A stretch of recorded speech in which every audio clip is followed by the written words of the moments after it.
Welcome back to my channel. So, andito na naman si Binibining Lensay para mag-share sa inyo ng konti lang naman na ideas, no? Another interactive game or game show na naman yung i-share ko, which is yung Who Wants to Be a Millionaire, no? So, paano natin siya pwedeng gamitin sa ating klase. So, usually itong PowerPoint na to or itong game show na to, ginamit ko siya sa pwedeng balik-aral o kaya naman pagtapos ng discussion ko, ito na yung pinaka naging quiz nila.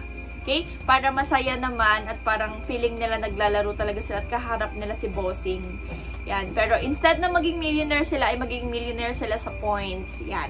So, panoorin ang pagpapatuloy ng video na to kung paano i-set up itong PowerPoint na to. Yan lang. Panoorin. Bye!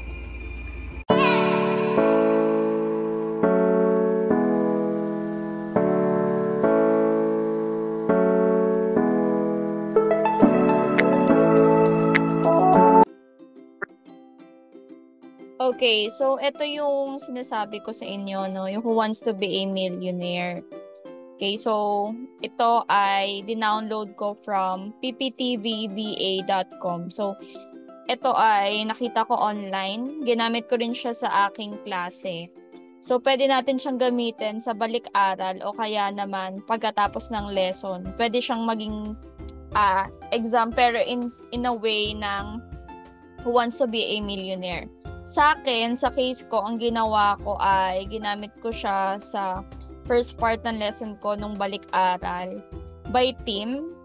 Parang yung kagaya lang nung rule na ginawa ko sa Family Feud. Kung sino yung makauna nung first question makatama, sila yung maglalaro. And then pag mali sila or nakamali sila ng sagot, may chance yung kabilang grupo. Okay, so i-share ko kung paano siya ginagawa. So, run through muna natin ano bang magiging itsura niya. Okay, so ito siya. Start game.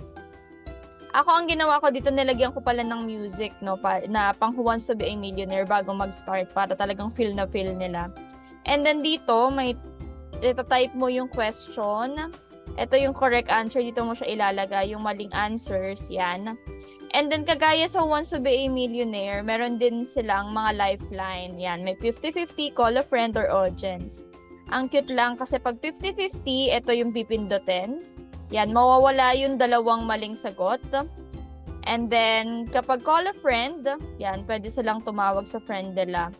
And then, pag pinindot yung tamang sagot, ayan lang ang gagawin. And then, next na. And then, pupunta na dun sa next question. So, ganun siya ginagawa. Okay? So, yan. Okay, so yun yung kung paano siya i-present, no? So, ito naman yung magiging itsura niya pag magta-type na kayo. Yan. So, ita-type nyo lang yung question. So, yung lifeline, isang beses lang nilang pwedeng gamitin. So, yan siya. And maraming slide, pwede nyo namang bawasan. Wala namang problema kung ilan yung question nyo. So, i-message nyo lang ako kung gusto nyo makuha tong template na to. Yan. So, meron pa ditong isa pa. Who Wants to Be a Millionaire din siya, kaya lang mas cute siya tingnan for me. Wow. Mas cute tingnan. Sige, nasa na ba yun? Yan, ito siya. Ganito yung itsura niya.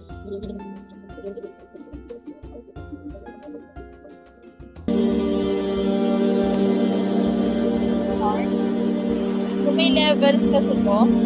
So, pwede rin itong per group. Yan. Dutin mo lang to. Napapalitan niya na. Yan siya. Ganun din. I-type mo yung question. Ito yung correct answer. And yung mga mali. Then, kapag tumawag ka, saka sa next level. And so on. So, ganun siya ginagawa. Okay, dito naman. So, yan. Kapag i-edit na natin siya. Yan. Papalitan lang natin. So, napapalitan to. Yan. Editable siya. Pwedeng points na lang ilagay. Wala naman tayong millions. Skinny. Yan. So, yan. So, yun. Maganda siya, no? Very interactive siya pagdating sa kung gusto mong at the end of the lesson o kaya pagbalik-aral. So, yun lang naman. Ito yung Who Wants to Be a Millionaire. Sabi ko nga, nada-download naman siya sa pptvba.com o kaya naman pwede nyo akong i-message for this PowerPoint presentation. Message nyo lang ako, Binibining Lindsay. O kaya doon lang sa mismong personal Facebook ko kasi hindi nasasend minsan yung ibang PowerPoint, no? Message nyo lang ako, Lindsay H. Maglalang. So, yun lang. Sana nakatulong tong video na ito sa inyo para sa mga pasabog na games pa na gagamitin nyo. Yan. So, kung gusto nyo mga ganitong kinds ng content, ay huwag kalimutan mag-subscribe sa aking channel. Yun lang. Thank you so much. Bye!